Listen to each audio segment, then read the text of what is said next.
పెద్దపల్లి జిల్లా కలెక్టరేట్లో రాష్ట్ర ఐటీ శాఖ మంత్రి దుద్దిల శ్రీధర్ బాబు అధ్యక్షతన ఉన్నత స్థాయి సమీక్షా సమావేశం జరిగింది.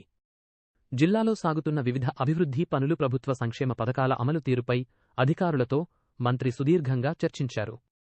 ఈ సమావేశంలో రాష్ట్ర మంత్రి వడ్లూరి లక్ష్మణ్, ప్రభుత్వ సలహాదారు వేణుగోపాల్, కనీస వేతనాల సలహా మండలి చైర్మన్ జనక్ ప్రసాద్, ప్రభుత్వ విప్ చింతకుంట విజయ, రమణారావు, రామగుండం ఎమ్మెల్యే రాజ్ ఠాకూర్, మక్కన్ సింగ్, ఎమ్మెల్సీ అంజిరెడ్డి తదితరులు పాల్గొని అభివృద్ధి పనులను వేగవంతం చేయాలని అధికారులను ఆదేశించారు.